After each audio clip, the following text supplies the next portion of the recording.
Hey, I'm Andrea Runnels, also known as the Social Studies Whisperer. And yes, I am passionate about American history, and I'm a huge history nerd.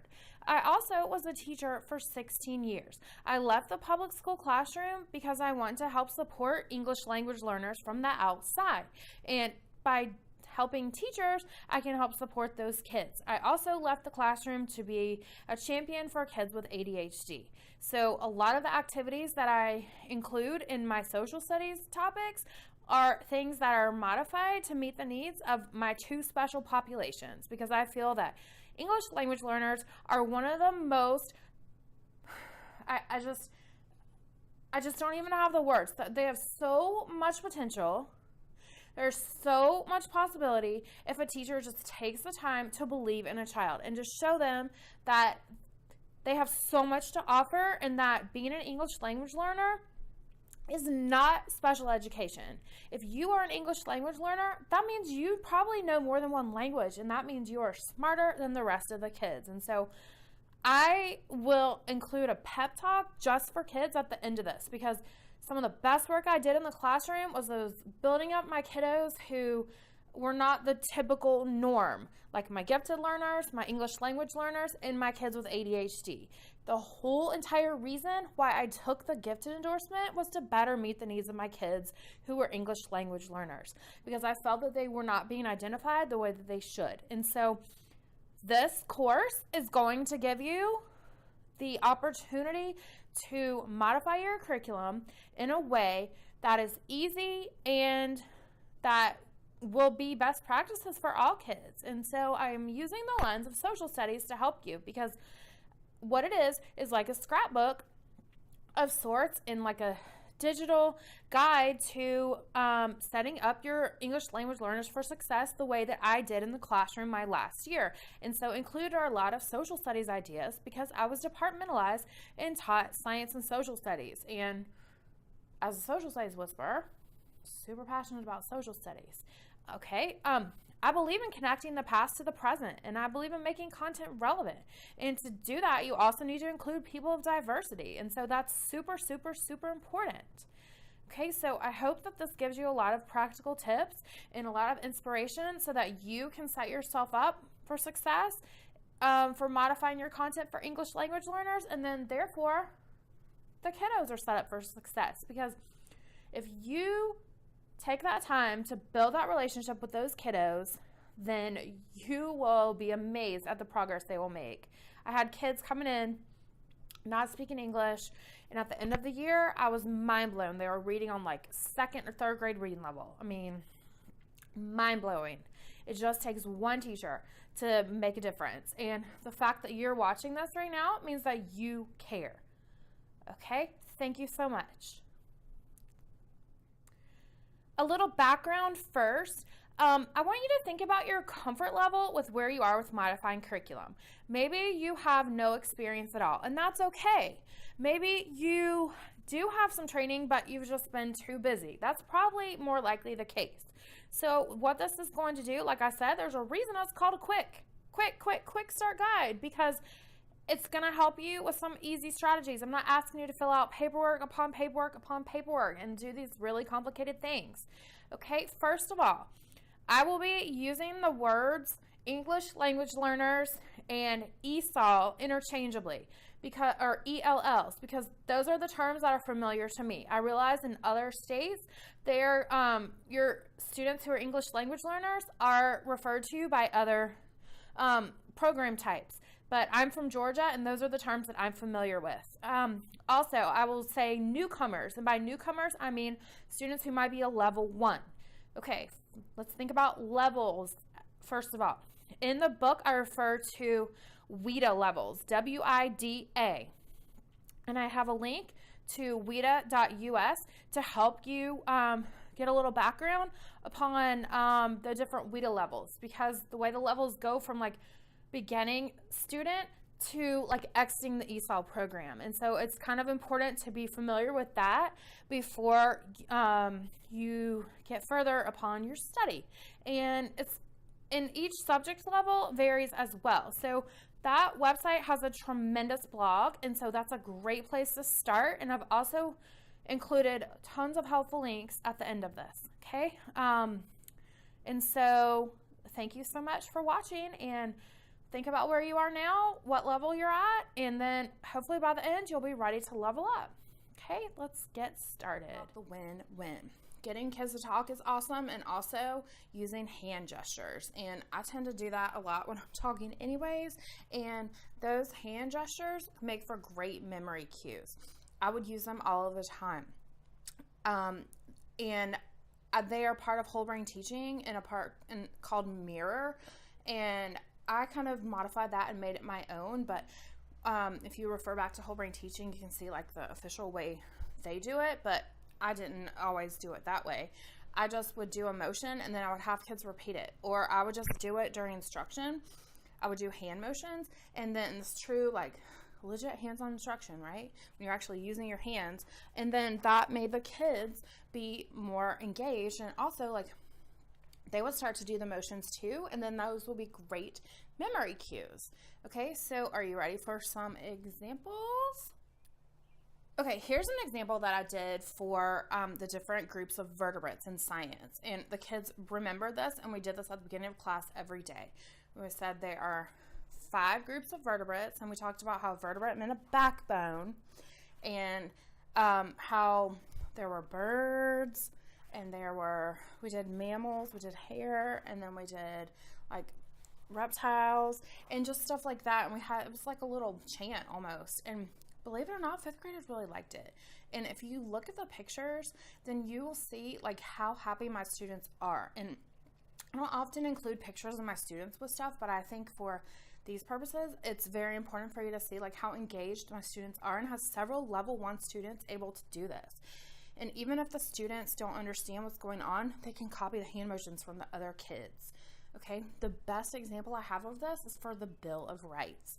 Okay, so my 5th graders had to know the Bill of Rights, and that's a little abstract for 10-year-olds, and especially ones of different language acquisitions. And so I was departmentalized, and the way that we departmentalize our classes after the first part of the year was we ability grouped them.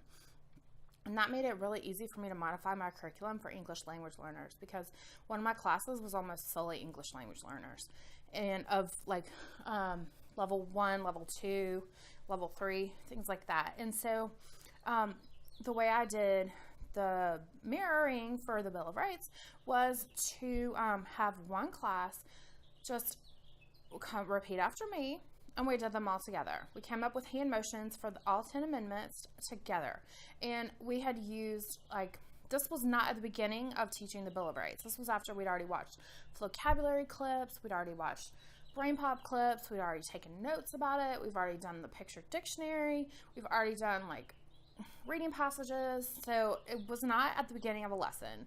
The hand motions are good as a review, because they're not going to make any sense until the kids have context. And so with my lowest class, I would have them do the hand motions. And at first I told them, you know what, I did give them the opportunity to come up with some, because there were some kids in there who were very creative. And so I let them come up with their own, and some of the kids came up with some really good ones on their own. And so I was like, okay, think of a hand motion for, like, I gave a group of kids, like, you think of one for this, this, and this. And then when we went to it, I was like, okay, First Amendment, and then we do like freedom of speech, and then like freedom of religion, and they would come up with some really cute ones, and some of the ones the kids came up with were even better. And so we would practice those like repeatedly at the beginning of class, and it took like 2 minutes to do at the beginning of class. And then I think the kids really learned them better, and that helped me remember them, because some of them are easy, but once I get to like 6th, 7th, 8th, I get a little confused. So it really helped me as well. Okay, so with my middle class, what I had them do was come up with their own, and then teach them to the rest of the classmates, and then we put it all together. And for my high-flying class, my class with the gifted learners, and high achievers, what I did is I had them do charades, and I gave them amendments, and I didn't give them the First Amendment or the Second Amendment. I gave them the hard ones, and they had to act out the activity, and this was not a form of mirror. This is like taking it abstract to a more like out of the box way of thinking, and the kids had to guess the amendment that the other class was presenting, and that took about like 15 minutes, and you can stretch that kind of activity as long as you want. Okay, so those are just some different ways to incorporate hand motions. And I'm very creative, and so it was kind of easy for me to come up with them, and also like it helps me with connections. And so if you aren't typically someone who could like think of those outside of the box, maybe practice ahead of time. I came up with some for like the Missouri Compromise or the Fugitive Slave Act like ahead of time, and I would practice those. So that might be something to incorporate into your lesson plans if that's something that might be hard for you to think of. And they work for any subject. We did plot, setting, character, theme. We had them for that too. For setting, we did like time, and then we did like the where, the place, and then characters, we did like the people. I think we drew like a stick figure. So they work with any subject, okay? With math, they would vary by what you're teaching, but they definitely work for science and social studies and language arts. Okay, so give mirror a try and give hand motions a try. Just try to incorporate and I don't mean just like this is not incorporating. I mean like focus, like plot, you know.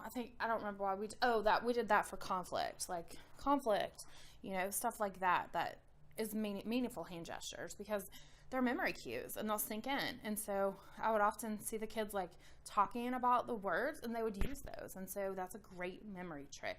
And guess what? That's the best practice for all kids, right?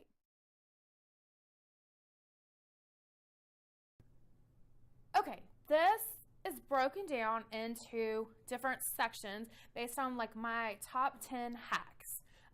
Teacher hacks are a great thing, like my little tips and tricks that I use to modify curriculum that the kids didn't even know. And I share some that relate to social studies as well. So you might accidentally end up liking social studies when this is over.